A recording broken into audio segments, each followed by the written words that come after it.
இது நெருப்போட அம்சம். உடம்போட வெப்பம், செரிமானம், பார்வை, ஹார்மோன்களோட செயல்பாடு இதெல்லாம் பித்தத்தோட கட்டுப்பாட்டுல இருக்கு. பித்தத்தை நம்ம உடம்போட மெட்டபாலிக் எனர்ஜி அல்லது வளர்ச்சிதை மாற்ற ஆற்றல்னு சொல்லலாம். உணவு சக்தியா மாறுறது, உடம்புல இருக்கிற நச்சுக்களை வெளியேற்றுறது, இதுக்கெல்லாம் பித்தம்தான் காரணம். இது அதிகமான உடம்புல என்ன ஆகும்? அதிக உஷ்ணம், நெஞ்செரிச்சல், தோல் நோய்கள், கோபம், பொறுமையின்மை எல்லாம் வரும். நெருப்பு அதிகமானா எப்படியெல்லாம் எரியுமோ அப்படி உடம்புல எரிச்சல் தொடர்பான பிரச்சனைகள் வரும். கடைசியா கபம். இது மண்ணும் நீரும் சேர்ந்த சக்தி.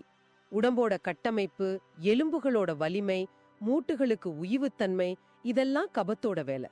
ஆமா, இது நம்ம உடம்போட பொட்டன்ஷியல் எனர்ஜி, நிலையாற்றல். இதுதான் உடலுக்கு நிலைத்தன்மையையும் பலத்தையும் கொடுக்குது.